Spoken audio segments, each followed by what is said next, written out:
నమస్కారం. దేశంలో ఒక ముఖ్యమైన సంఘటన జరిగింది. కేరళలో ఆర్ఎస్ఎస్ ను బ్యాన్ చేశారు. కేరళ ప్రభుత్వం ఆర్ఎస్ఎస్ యాక్టివిటీస్ మీద నిబంధనలు లోగడ కొన్ని పెట్టింది.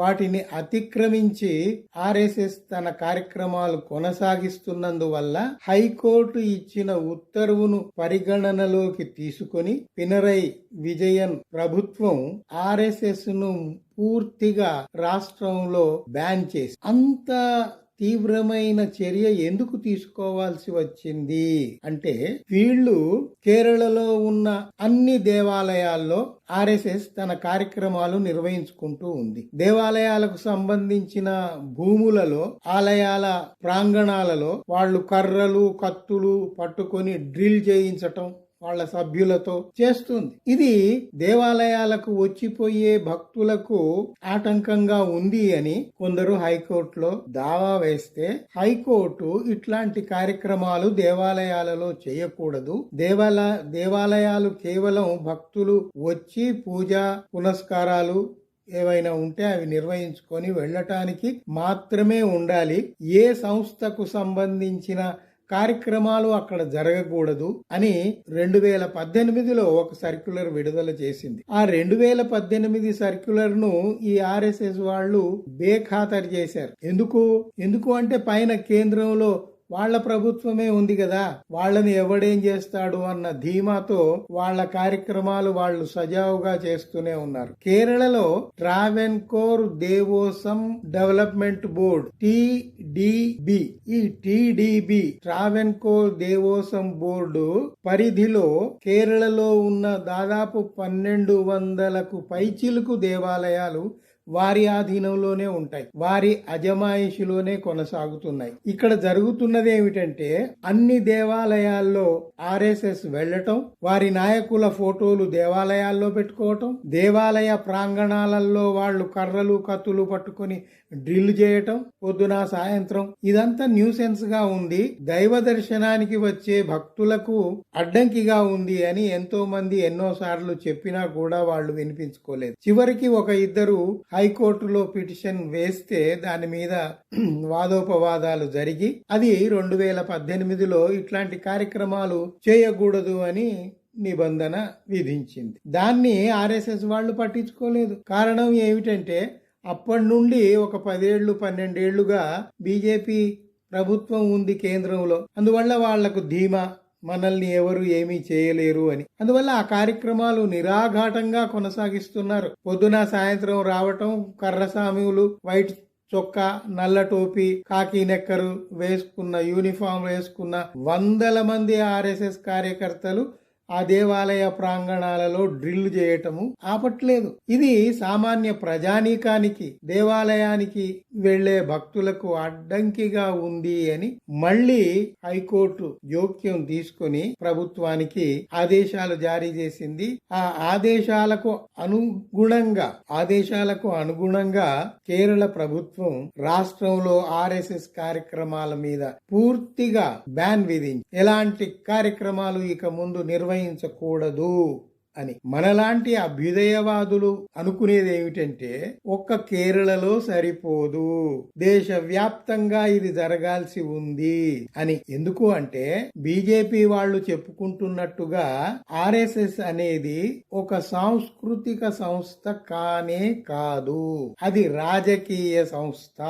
ఆర్ఎస్ఎస్ తల్లి, అందులో నుంచే జనసంఘ్ వచ్చింది, అందులో నుంచే బీజేపీ వచ్చింది, అందులో నుంచే విశ్వ హిందూ పరిషత్ వచ్చింది, అందులో నుంచే ఈ సనాతనవాదులందరూ వచ్చారు. అభ్యుదయ రచయితల్ని, అభ్యుదయవాదుల్ని, రేషనలిస్టుల్ని నిర్దాక్షిణ్యంగా మర్డర్ చేస్తే చేసిన వాళ్ళు ఇప్పటి వరకు దొరకలేదు. ఈ బీజేపీ గవర్నమెంట్ గొప్పతనం ఏమిటి అంటే, వాళ్ళు చేయదలుచుకుంది చేస్తారు, కానీ కల్ప్రిట్స్, దోషులు ఎవరు అనేది పట్టుకొని శిక్షించటం అనేది ఉండదు. అది దేశం లోపల అయినా, దేశం సరిహద్దుల్లో అయినా, ఎక్కడైనా అంతే. ఊరికే ప్రజలకి ఇన్ఫర్మేషన్ ఇస్తారు, అక్కడ మేము ఈ దాడి చేశాం, ఆ దాడి చేశాం, వాడెవడో వచ్చి మన మీద దాడి చేశాడు, మేము అతి కఠినంగా శిక్షించాము. మరి ఆ దాడి చేసిన వాడు ఏడండి బాబు? పహల్గాం అన్నారు. పెహల్గాములో దాడి చేసిన వాళ్లను మీరెందుకు పట్టుకోలేదు? పెహల్గాం దాడి జరగటానికి కారణము కేంద్ర ప్రభుత్వమే కదా. అక్కడ దగ్గరలో ఉన్న మిలిటరీ క్యాంపును ఎందుకు ఎత్తివేశారు? ఇవి ఆ కాశ్మీర్ లో ఉన్న మేజర్ జనరలే ప్రశ్నిస్తున్నాడు. ఆయన ప్రశ్నించి ఆయన మాట్లాడితేనే మనలాంటి వాళ్ళకి ఇక్కడ విషయాలు తెలుస్తున్నాయి. ఇక్కడ ఏమిటంటే కేరళలో కాదు, మహారాష్ట్రలో కాదు, ఇంకో చోట కాదు, ఎక్కడ ఏది జరిగినా కూడా వాళ్లకు సంబంధించిన దోషులు ఎవ్వడూ పట్టుబడడు. వాళ్లకు అతి కఠినంగా శిక్షలు విధించబడవు. మొన్నటికి మొన్న ఎంత అసహ్యకరమైన వీడియో ప్రచారంలోకి వచ్చింది. ఒక బీజేపీ ఎంపీ కారు దిగి ఒక మహిళతో అనైతికంగా ప్రవర్తించాడు కదా. హైవే మీద, రోడ్డు మీదనా లైంగిక కార్యక్రమాలు చేయటం, దానికి దేశం మొత్తం తూతూ అని తిడితే సిగ్గులు ఉండాలి కదా. వెంటనే వాడెవడో పట్టుకొని వాడిని శిక్షించాలి కదా. అందువల్ల మనకు జరుగుతున్న విషయాలను చూస్తే తెలిసేది ఏమిటంటే వాళ్ళను వాళ్ళు ప్రొటెక్ట్ చేసుకుంటూ ఉంటారు, వేరే వాళ్ళ మీద దాడులు చేస్తారు. ఇప్పుడు ఏమిటి, ఈ కాంగ్రెస్ గవర్నమెంట్, కమ్యూనిస్టు వాళ్ళు, మిగతా అపోజిషన్ లో ఉన్న వాళ్ళందరూ ఒక్కపట్టయి మా ఆర్ఎస్ఎస్ ను బ్యాన్ చేయించారు అని ఏడుస్తున్నారు. ఆర్ఎస్ఎస్ ను బ్యాన్ చేయించాలని ఎవరికీ లేదు, మీ కార్యక్రమాలు అలా ఉన్నాయని. ఇంకొక విషయం ఏమిటంటే కేరళలో హిందువుల జనాభే ఎక్కువ, ముస్లింలు అతి తక్కువ. అది కూడా ముస్లింలు మొదటిసారి దేశంలోకి ఆ కేరళ ద్వారానే దేశంలోకి ప్రవేశించారు, ఓడల ద్వారా. అప్పుడు వచ్చినప్పుడు వాళ్ళు కట్టుకున్న మసీదు కూడా అక్కడ ఉంది. మరి వాళ్ళు వాళ్ళ పరిధిలో ఉంటున్నారు కదా, వాళ్ళు విపరీతంగా ఏ కార్యక్రమాలు చేసుకోవటం లేదు కదా.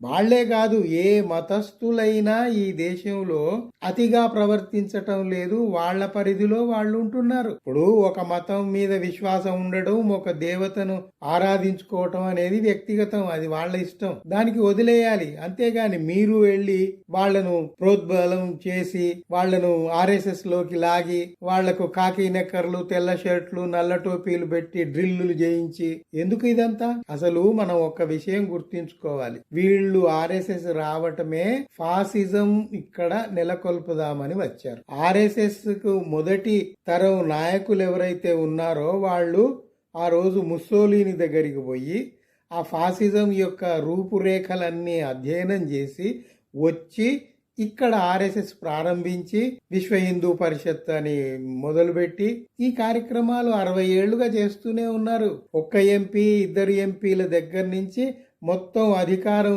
చేజిక్కించుకొని మొట్టమొదలు ముఖ్యమైన విషయం ఏమిటంటే రాజ్యాంగాన్ని మార్చాలి, మనుస్మృతిని తీసుకురావాలి. ఇది ఈ దేశ ప్రజలకు ఇష్టమేనా?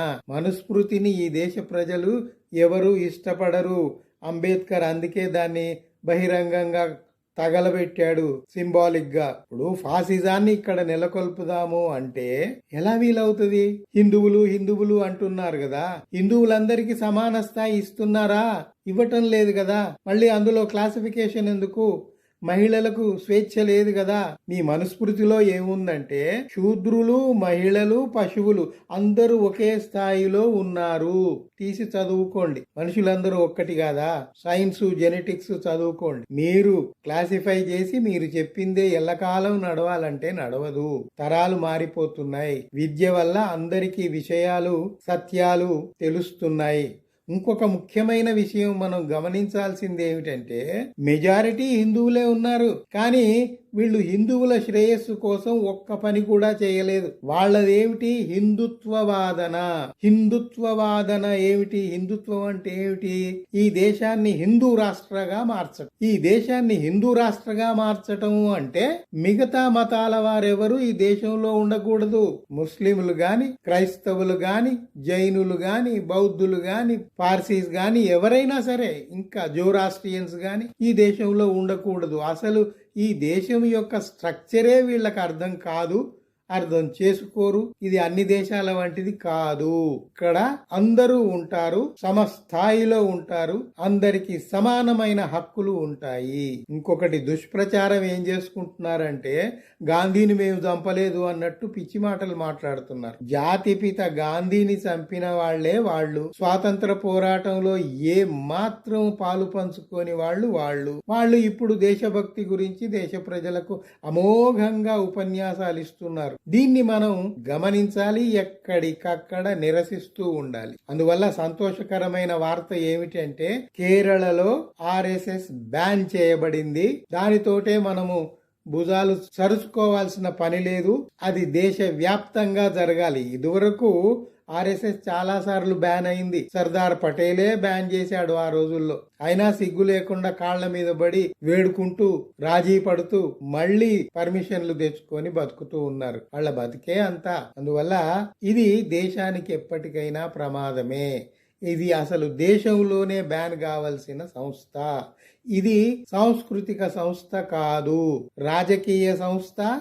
రాజకీయ పార్టీలకు తల్లి లాంటిది. మన కళ్ళ ముందే చూస్తున్నాం. జనసంఘ్, బీజేపీ ఎన్ని పార్టీలు అది కొత్తగా నెలకొల్పింది, రాజకీయాలు చేస్తోంది. అట్లాంటి రాజకీయాలు వేరే పార్టీలు ఎక్కడైనా ఏ రాష్ట్రంలోనైనా చేస్తున్నాయా? చేయట్లేదు కదా. దయచేసి మీరు కూడా ఈ విషయాలన్నీ ఆలోచిస్తారని ఈ తెలియగానే నాకు తెలిసిన మరుక్షణమే నేను మీతో కొన్ని విషయాలు చెప్పుదామని చెప్తున్నాను. మీరు కూడా ఆలోచించండి.